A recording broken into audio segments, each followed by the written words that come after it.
सुप्रभात, good morning भक्तजन। Divine प्रभु channel पर आप सभी का स्वागत है। भक्तजन, आज मैं आपको बताने वाला हूँ कि यमराज से सत्यवान सावित्री ने 3 वरदान क्या मांगे। तो चलिए वीडियो को प्रारंभ करते हैं। वट सावित्री व्रत इस साल 30 मई सोमवती अमावस्या के दिन मनाया जाएगा। इस दिन पत्नी अपने पति की लंबी आयु के लिए व्रत रखती है। ऐसा कहा जाता है कि जिस तरह सावित्री सत्यवान से के प्राण यमराज से ले आई थी, उसी प्रकार सुहागिनों के इस व्रत को रखने से पति पर आए संकट दूर हो जाते हैं और आयु लंबी हो जाती है। इस दिन सुहागिन महिलाएं अपने पति की लंबी उम्र और सुखद वैवाहिक जीवन की कामना करते हुए बरगद के पेड़ के नीचे पूजा अर्चना करती है। इस दिन सावित्री और सत्यवान की कथा सुनने का विधान है। इस कथा को सुनने से मनवांछित फल की प्राप्ति होती है। तो आइए जानते हैं सत्यवान सावित्री की कथा। राजश्री अश्वपति की केवल एक ही बेटी थी, सावित्री। सावित्री की शादी वनवासी राजा द्युम्नसेन के पुत्र सत्यवान से की गई। सत्यवान और सावित्री का जीवन अच्छा चल रहा था कि एक दिन नारद जी का आगमन उनके महल में हुआ। उन्होंने बताया कि सत्यवान कम उम्र में ही मर जाएगा।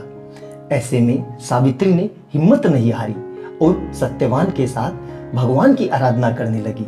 वो सभी महलों का सुख त्याग कर वन में उनके परिवार की सेवा करते हुए समय बिता रही थी कि अचानक एक दिन जंगल में सत्यवान मूर्छित होकर गिर पड़े। सावित्री समझ गई कि यमराज सत्यवान के प्राण हरने आए हैं। 3 दिन तक बिना कुछ खाए पिए उपवास करती रही और यमराज से प्रार्थना करने लगी कि उसके पति के प्राण छोड़ दे। इस पर जब यमराज नहीं माने, तब सावित्री उनके पीछे पीछे ही जाने लगी। कई बार मना करने पर भी वह नहीं मानी, तो सावित्री के साहस और त्याग से यमराज प्रसन्न हुए और कोई 3 वरदान मांगने को कहा।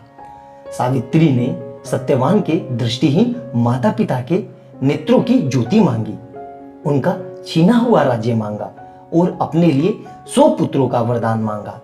तथास्तु कहने के बाद यमराज समझ गए कि सावित्री के पति को साथ ले जाना अब संभव नहीं है। इसलिए उन्होंने सावित्री को अखंड सौभाग्य का आशीर्वाद दिया और सत्यवान को छोड़कर वहां से अंतर्ध्यान हो गए।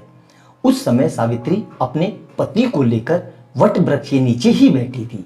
इसलिए इस दिन महिलाएं अपने परिवार और जीवन साथी की दीर्घायु की कामना करते हुए वट वृक्ष को भोग अर्पण करती है, उस पर धागा लपेटकर पूजा करती है। आइए जानते हैं वट सावित्री व्रत का महत्व। यह त्योहार देवी सावित्री के सम्मान में मनाया जाता है, जिन्होंने मृत्यु के देवता यमराज को अपने मृत पति को जीवन प्रदान करने के लिए मजबूर किया। इस दिन महिलाएं बरगद की पेड़ की पूजा करती है। हिंदू चंद्र कैलेंडर के अनुसार वर्ष में 2 बार उत्सव आयोजित किए जाते हैं। आइए जानते हैं वट सावित्री व्रत के दिन पूजन विधि क्या है। वट सावित्री व्रत के दिन महिलाएं सूर्योदय से पहले उठ जाती हैं। वो तिल के बीज और आंवला से स्नान करती है। स्नान के बाद महिलाएं नए कपड़े, चूड़ियां पहनती है और माथे पर सिंदूर लगाती है। वट या बरगद के पेड़ की जड़ को पानी के साथ खाया जाता है। जो महिलाएं इस व्रत को 3 दिन तक करती है, वो 3 दिनों तक केवल जड़ ही खाती है। महिलाएं जब पेड़ के चारों ओर पीले या लाल रंग का धागा बांधकर वट के पेड़ की पूजा करती है, फिर वो पानी, फूल और चावल चढ़ाते हैं। अंत में महिलाएं पेड़ों के चारों ओर जाती है, जिन्हें परिक्रमा के नाम से जाना जाता है, और ऐसा करते समय प्रार्थना करती है। जो लोग बरगद के पेड़ को नहीं ढूंढ सकते या देखने नहीं जा सकते, वो हल्दी या चंदन का पेस्ट का उपयोग करके लकड़ी या प्लेट पर बरगद के पेड़ का चित्र भी बना सकते हैं। इसी तरह पूजा भी की जाती है और वट सावित्री व्रत पर विशेष व्यंजन बनाए जाते हैं।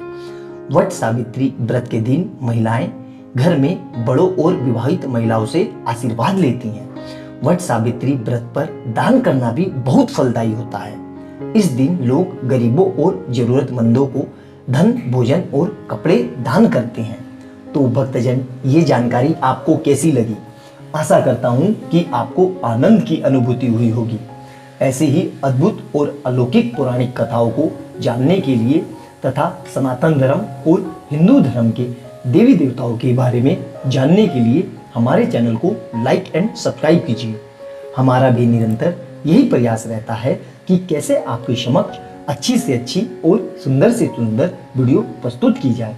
तो भक्तजन, मिलते हैं अगली वीडियो में एक नई पौराणिक कथा के साथ। तब तक खुश रहें, प्रसन्न रहें और निरंतर प्रभु का स्मरण करते रहें।